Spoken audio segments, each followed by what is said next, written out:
For today's video, ituturo ko po sa inyo kung paano mag-alis ng watermark na galing sa my TikTok video.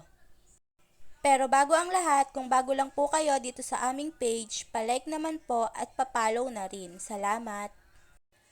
Unang step nga po ay pumunta lang dito sa may TikTok apps. Pagkatapos po ay pumunta kayo sa may profile nyo. Pagkapunta nyo po sa profile nyo, mamili na po kayo ng video na aalisan nyo o gusto nyong alisan ng watermark. I-click nyo lang po yung video na napili nyo guys at pagkatapos i-click nyo po yung tatlong tuldok na yon, then copy link. At pagka-copy link na natin dun guys, pwede na tayong umiksit dito sa TikTok apps at pumunta sa Google Chrome. Click Google Chrome guys, then pagkatapos po, i-search lang po natin ang TikTok downloader. At pagka-type po natin sa TikTok downloader, eto na po ang lalabas. I-click nyo lang to guys, etong sssstick.io. At pagka-click nga natin dun guys sa link na yon, eto na po ang lalabas. I-paste lang po natin yung kinapi-link natin sa may TikTok, tapos pindutin ng download. At pagkapindot nga po natin sa download guys, yan po ang lalabas. Ina-analyze na po yan at yan na po ang lalabas pagkatapos i-analyze. Pagka-swipe nyo po dyan guys, makikita nyo po sa baba ay save as many videos as you need. No limit po ito or any other restriction. Unlimited na rin to guys, kaya kahit ilan ang gusto nyong alisan ng watermark ay pwedeng-pwede.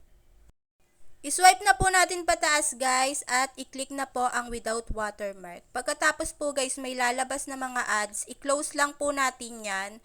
Then makikita nyo po sa taas ay nagda-downloading file na po. Pwede nyo po siyang tingnan sa details. Or pwede po natin siyang hintayin na matapos mag-downloading. Disclaimer lang din po guys, depende din po sa haba ng video kung gaano po ito kabilis magda-download. At tapos na nga po yan i-download guys, i-check nyo na rin po kung okay na po siya or nawala na po yung watermark niya. At dyan nga po ay nawala na yung watermark sa TikTok video ko. At pagka-check nyo nga guys kung nawala na yung watermark sa TikTok video nyo, pwede na tayong mag-exit at tingnan sa gallery kung nandun na yung dinownload natin na video.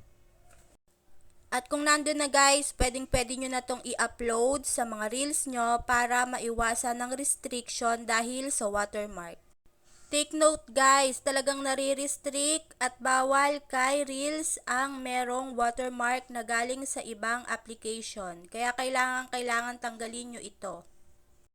At yun lang guys, kung nakatulong po ako, paklik naman po ng like. Thank you for watching. Bye-bye!